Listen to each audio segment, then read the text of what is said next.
Hey guys, it's your boy Ethan. Hope you're having a great day. Welcome back to another poker vlog, and today we are at Manchester at the new Philotimo poker room, and we've been here before and we're coming back. It's Tuesday, so it means there's a tournament day, which should mean that there are more action and more cash tables running around so far. So we're here to check it out. Probably gonna hop into the 1-3, 2-5, and looks like there's a 5-10 interest list going, so we put our name on there.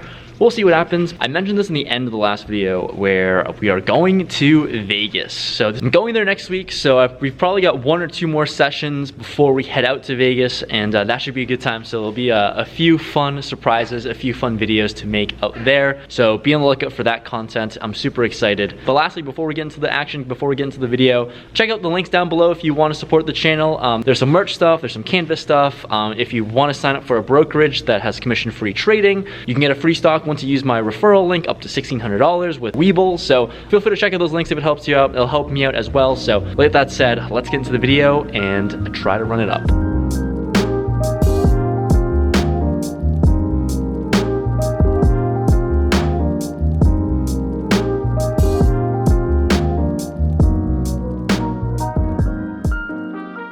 We hop into the 1-3 with the max buy-in of $500.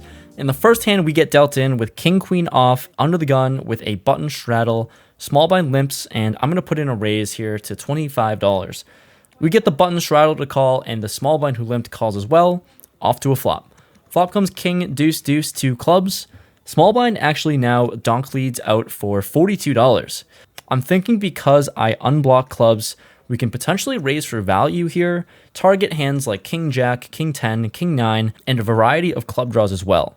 So in position, I put in a raise to $120 to see what develops. The button folds, and now the small blind snap rips it all in for $318 total. Well, I guess welcome to the table. I don't really expect someone to be doing this with a king or a draw, so I take one last look at my king queen before tossing it into the muck. He flashes us a deuce, so it looks like we were certainly beat. We raised for value or for information, and we got it from him, so we're going to lose this one first hand of the day, but starting things off hot. Next, with 8-7 of diamonds in the hijack, once again there's a button straddle. The big blind limps in, the player to my right, and I raise this up to $25 once again. Folds back to the big blind who limped and makes the call with about $200 in his stack, so pretty short considering it was a straddled pot.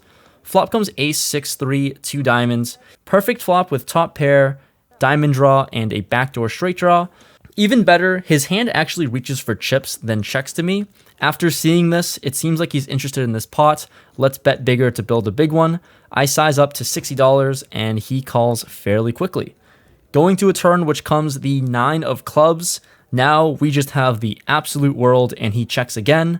Looking at his stack with about $140 effective, I rip it all in for that amount, and now he goes into the tank for a little bit and ends up folding, so we take this one down and win the first hand of the night. Next, this one's a fun one, once again with 8-7, but this time of hearts. We're in the cutoff and there's an under the gun limp. I raise it up to $15 and we get the small blind and under the gun player to call. Multi-way to a flop of 9-8-6 rainbow. Action checks to me and I throw out a bet of $20, pretty small with a pair, decent amounts of equity against any holding, and I don't want to give out a free card. With this $20 bet, the small blind calls and we're off to a turn. The turn is the 6 of hearts. What a card to come, giving us the open-ended straight flush draw. Small blind has about $140 in his stack, and there's a little bit merit to checking back once he checks to us, but that's not fun. I throw out a bet of $75 with the intention of calling a jam. He thinks for a while and actually makes the call with about $65 left. The river is the 3 of clubs. He checks, and I don't think there's any merit to betting out his last $65 now. We're only getting called by bettors, so I snap check this back. He shows queen 10 of hearts, and we're going to take this one down with a pair of 8s. We played 1-3 for about an hour before getting called to the 2-5 game. We were in the 1-3 for $700, out for $760, and we get moved into the 2-5, which actually is a 2-5-10 with a mandatory under the gun straddle. We buy in for 1,000 and let's strap in for a fun one. A friendly reminder to smash that subscribe button on the channel if you haven't already. I know 65% of you guys who watch the videos haven't hit that subscribe button, so smash that subscribe button. You'll smash the next poker session that you play. It'll be a good time, win-win for everyone. Secondly, I have an Instagram account where I'm posting there pretty much daily every time I play a session. If you want to be up to date and follow up as to what I'm up to or where I'm playing, feel free to give me a follow there. I pretty much post there daily. And thirdly, WeBull has a great offer where they're giving out 3 free stocks up to $1,600 once you open an account and deposit $100. So check the link down in the description below to use my referral code. You get 3 free stocks. I get, I think, 1 stock or 2 stocks, and it's a good time. Win-win for everyone. So go check out those stuff, and thank you for watching this video. Let's get on to it. First hand we got with Queen Jack offsuit in the big blind. Action folds to me. I decide to open up the action and raise to $40. The under the gun straddler thinks for a while and ends up making the call for 30 more. Let's go to a flop, which comes 8, 3, 4, 2 spades. I check with queen high, pretty much whiffing this entire flop, and he actually checks it back. Let's go to a turn, which comes the 9 of hearts. Pretty good card, although there are 2 flush draws out there. I check again with queen high, 2 overs, and a gutter ball. He throws out a bet of $40, and considering that I did improve against specific players, I think I can bluff good rivers for my range or also improve to a pair or straight. I call 40, and we're off to a river. The river is the ace of spades. The front door flush gets there, and I think this ace should hit me a lot more than him. So I fire out $125 as it's pretty unlikely he doesn't have a spade draw as well. He looks a little uncomfortable, and then he flips over one of his cards, which is the ace of clubs. Okay, now we're just thinking we're screwed. We've got to expect that he's going to make the call for $125 when he rivers top pair, but he tanks, and he actually says to me that he's pretty sure he doesn't have a flush, and given that he does have an ace, I agree with him and tell him he definitely doesn't have a flush right now. Not sure what's going on, but anyways, he tanks some more, still expecting him to call, but actually announces a fold. Wow. Folds a pair of aces, didn't expect that, but we show since it's good for the game and take down the first pot that we play. In this next hand, we're playing 4-handed and we have ace-5 offsuit on the button. Still with the under the gun straddle on, I open up the action to $40 first to act on the button. The small blind and under the gun player both calls, so we're going to a flop. Flop comes 3, 5, 9, 2 spades, and action checks to me. With middle pair here, I think there's a good merit to either check or bet for value. In this instance, when it's close, I always like betting, so I c-bet $45 with middle pair and the best kicker. Small blind makes the call for 45, and the under the gun player folds. Heads up to a turn, which is the jack of hearts. He checks, and I don't think, considering this board texture, there's merit to betting now again for a second time, so I check it back and evaluate a river. The river is the 5 of diamonds. That's a bink city for us. Even better, he counts out chips and throws out a bet of $85. This is perfect. We've got to assume that we're good here with trips and the best kicker. So I put in a raise and try to go for a larger sizing of $330. Unfortunately, he snap folds as he tells us he was open-ended on the flop. I guess he was playing some hand like 6-4 or deuce 4. Anyways, nice to take this pot down.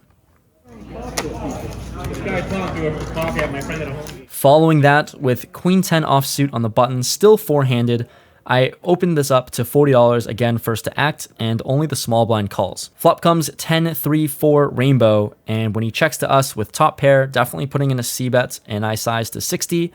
He makes the call for 60, and we're off to a turn. The turn comes in 8, brings in the full rainbow, and once again he checks. It's not really a card that changes a whole lot besides a hand like 10-8. So now I bet $90 for value, sizing down just a little bit to target one pair holdings or some straight draws. With this $90, he calls for a second time. Let's go to a river. The river is the deuce of hearts, and he checks for a third time. I'm not entirely sure how much value I can get because if I bet, I'm really just targeting hands like 10-9 or jack-10. It seems super thin to do this with one pair, so I decided to just check this back to not make my life difficult.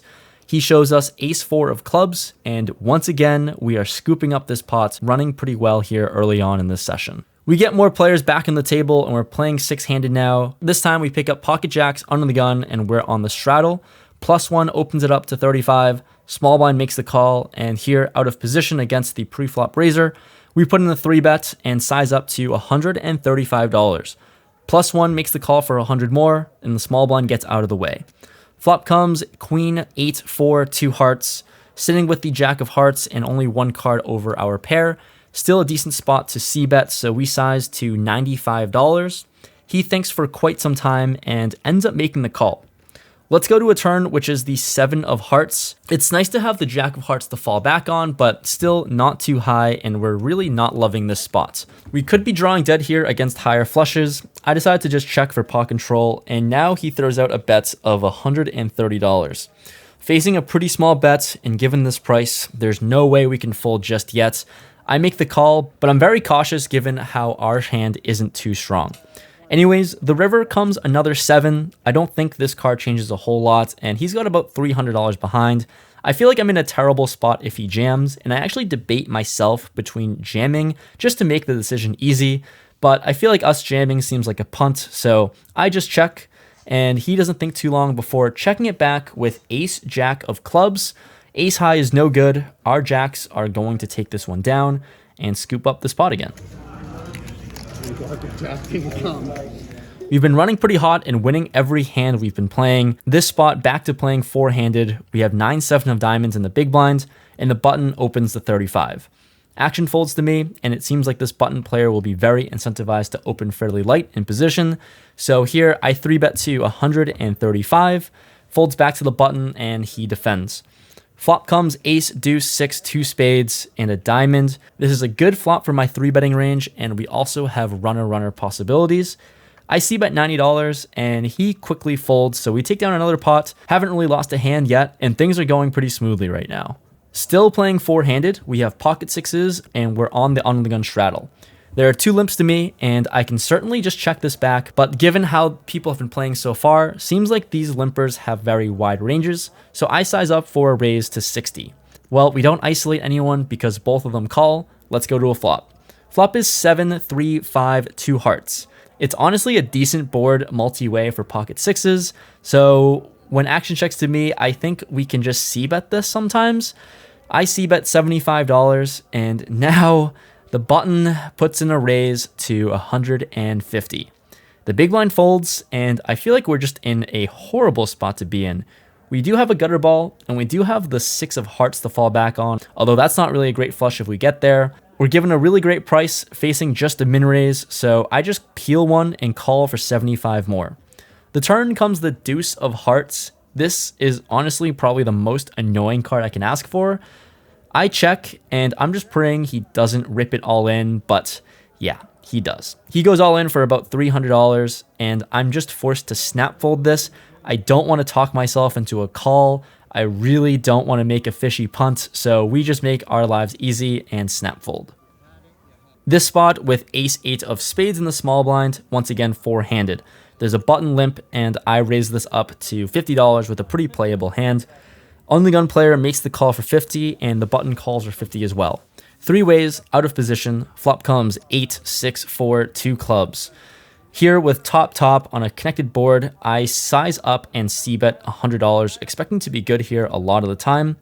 The under the gun player calls 100, and now the button actually rips it all in for a small sizing of 164 total. Well, we're honestly just never folding here for 64 more, obviously, so I make the call as that's my only option, and the under the gun calls as well. We go 3 ways to the turn and heads up to a dry side pot. The turn is the 3 of hearts, and here, given this board texture, I don't think one pair is good here too often, so I check. Now he throws out a bet of $200, and I'm in a really weird spot. I'm never going to be thinking this player is bluffing into a dry side pot. Board is very connected, but there's a chance sometimes he's potentially value betting with a worse 8. I'm not entirely sure, but I make the call for 200, thinking sometimes I can fold and sometimes I can peel. Anyways, we put 200 in, and the river comes the 9 of spades. This isn't really a card I want to see, so I check, and he quickly checks it back, showing us pocket 10s. Didn't really expect that. Thought pocket 10s would be 3-betting, but he's going to take the side pot down for $400, and actually takes down the main as well as the other player mucks. So nice hand, and we sneaky lost a big pot there. So after that player busts, we're actually playing three-handed now, still with the under the gun straddle. We look down at king 8 of spades in the small blind, and we're first to act. I think it's a good hand to play, very playable, so I put in a raise to 30. Big blind calls 30, and the button 3-bets to 150. Facing this really large 3-bet out of position, I have no idea what to do. What the hell is a three-handed 3-bet defending range out of position? I have no idea. But considering we do have a suited king, it's kind of playable, not too connected. I don't know, man. I just make the call for 150 because I think this button can be 3-betting wide as well. So I toss in 120, could be a punt, could be not, but the big blind folds and let's go to a flop. Flop comes queen, jack, 7, rainbow. This is not the board for us. I check, he throws out a bet of $145. I guess I block some king, queen, and king, jack combos, but regardless, I feel like I'm screwed either way, so I just let this one go as I'm really unsure about the situation. So if you can let me know in the comments below what a normal three-handed range is like, I've got no clue, but we end the session off losing a few pots in a row. Just wrapped up the session. It was super quick. It's snowing outside. People are just trying to get home. So yeah, the game broke, unfortunately. But to recap the whole day, we played 1-3 for an hour. In the game for 700, out of the game for 770. So decent profit there. And then we got moved to the 2-5. Turns out to 2-5-10, which is always a good time. I'm up for it. The game was pretty good, but unfortunately the tournament was going on. People busted, people went to the tournament, so that broke as well. We started off really hot. We couldn't lose a hand in the beginning, but the last two hands kind of killed us there. So we were in the game for 970 of the 2-5-10, out for 1240. So overall, a profitable day. It could have been a little bit bigger. Probably could have found a fold with ace 8, but that seems like, I don't know. You guys let me know. I don't know how often I'm supposed to be folding, but I thought about it. Didn't think about it for too much, clearly. And then that king 8, playing three-handed, just super inexperienced, playing super short like that, and feels like the button's 3-betting range should be pretty wide. King 8 suited, it's suited, out of position, I don't know. 5x was pretty big from 30 to 150, but once again, I just have no idea. But hopefully you guys enjoyed this video, and I'll see you guys next time. Peace.